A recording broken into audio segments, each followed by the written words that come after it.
If you're thinking about moving to the Gambia, you need to hear this.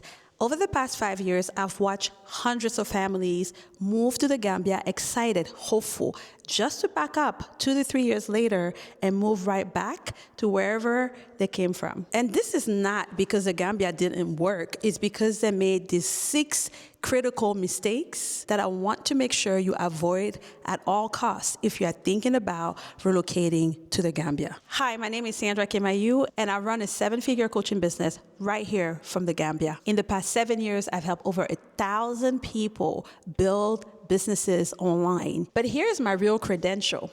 I moved to the Gambia 5 years ago with my whole family, my mom, with a hope and a prayer.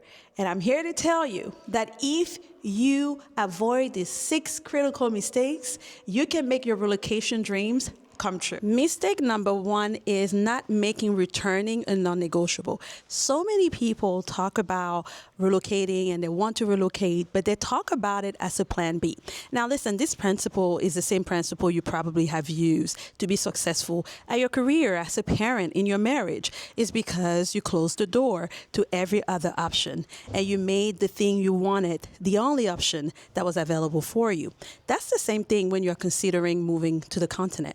You want to throw away your plan B. Now, I'm not saying just jump out there and make the move and don't care about nothing and nobody. That's not what I'm talking about. But I'm talking about making up your mind that come rain or high water, this is what you're going to do. I was having a consultation with someone who is thinking about relocating, actually not thinking, who is relocating his family next year. He said to me, even if I have to crawl to get to the Gambia, I'm going to crawl and get to the Gambia. That level of dedication, right? That level of certainty is what's needed in order for you to not just move, but in order for you to thrive when you do move. Mistake number 2 is not having enough cash flow. Listen, let me tell you something.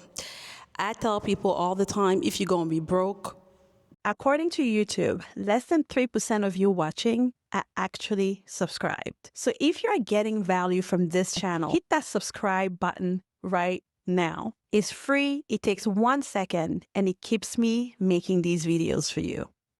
This is not where you want to be broke. Okay, because unlike other places like in Europe or the US, but more so in Europe, where you can say, you know what, I'm going to have free medical. If I'm sick, I can just go to the hospital, and they are required. Even in the US, they are required to at least see me about my business. That's not the case on the continent. You know, unlike in Europe, where you could lose your job and you still have unemployment, or in the US, depending on the job, you might be able to have unemployment or food stamp and these type of things. You don't get that here. You don't have a backup plan.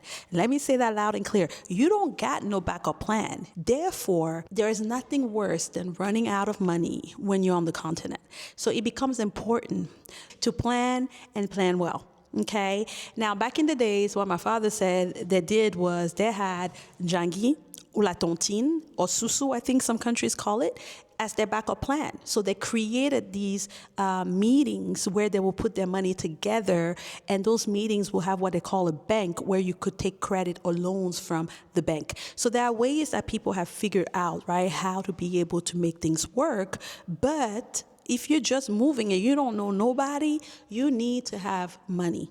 You can have any type of lifestyle you want on the continent. That is true for anywhere you are. Listen, if you're watching from Paris or wherever you're watching from, you're saying life is hard. I can promise you there's somebody who is living their dream life. Why? They have cash flow. So one of the reasons why people move is because the cost of living is lower, right? So if you're spending $6,000 a month living where you live, and you are able to move to a place where $2,000 a month is going to give you an upgrade of a lifestyle, that's why people are considering moving. The problem becomes when you can't sustain, you move. So that job that used to give you $6,000 is gone.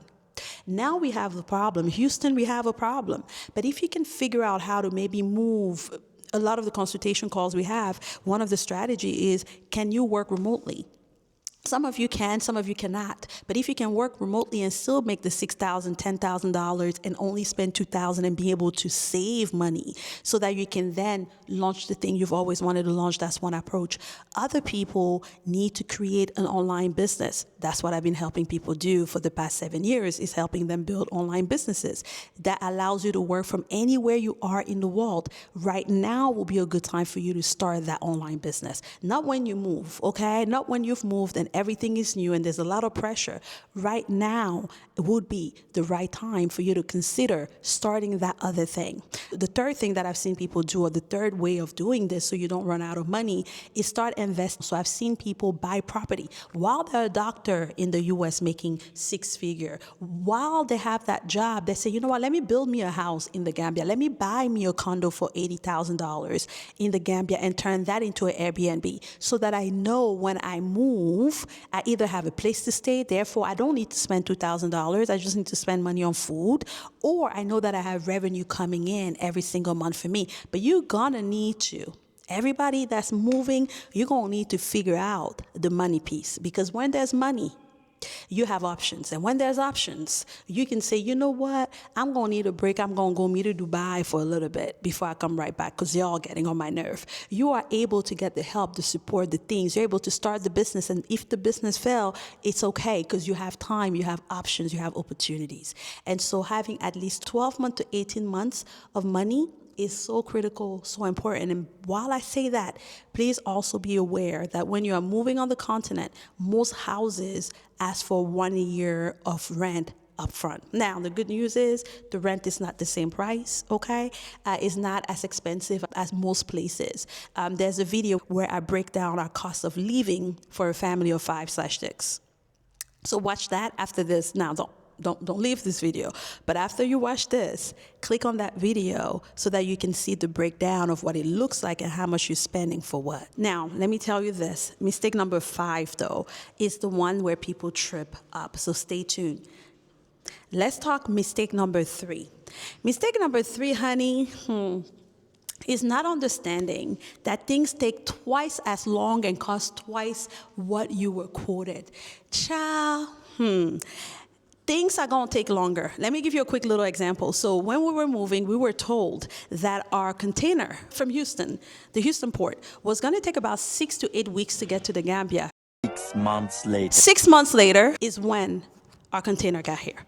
So things take longer than you anticipated and will end up costing you more than you thought. So plan accordingly. Number 4, mistake number 4, not making local friends. Child, listen. There's something here that they call tuba price, okay? And tuba price means basically foreigner price. It's your foreigner tax for not making friends. I'm kidding, but not really, right? So you want to make sure that you make you a few good friends here that are the locals, because they know what's up. They know the real price of rice. They know what rent should cost. They know when you're being overcharged, overpriced. They know the best spot. They know where the best food is. And most importantly, they are able to give you recommendation on who you should hire to watch your kids, to drive you around, to cook, and all those things. They are the plug. They are absolutely the plug. So you want to make sure to get you a few good friends and be a good friend. Okay, be a good friend. Mistake number 5 is comparing the good old days. Being here, but really not being here. Always talking about when I was in the US, we did this. But when it's not like that where we're coming from. Child, y'all don't do this and do that. Then why are you here? Why are you here? Why did you move if you wanted the same? If your body is here, but your mind is over there, why are you here? There's so much beauty that can be found in actually being where you are. Now, listen, I'm not perfect like this because I talk about it a lot. And I'm always comparing Gambia to Cameroon because I'll be like, y'all don't have myondo and y'all don't have bobolo. And how about the price of plantain? I do it. Okay, I do it too. But I have to check myself and remind myself that, listen, Sandra, 2 things can be true.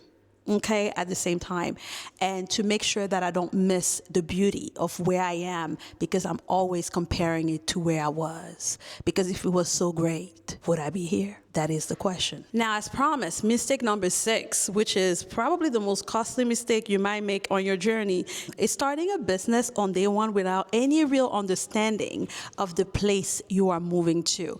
I see people do this all the time, and I get it, especially if you're coming from America. Listen, we want to like get to it. We want to be able to be like, listen, this is what I did. I'm here. We have a 12-month plan, a vision board, a goal, a thing. But when I'm here to tell you, baby, keep that money.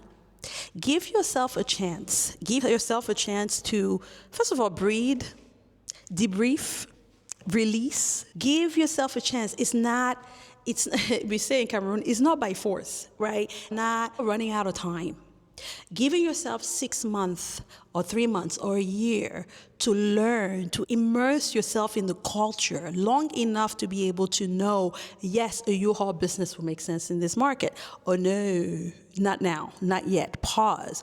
To be able to be aware of the scam, the reputable places, okay?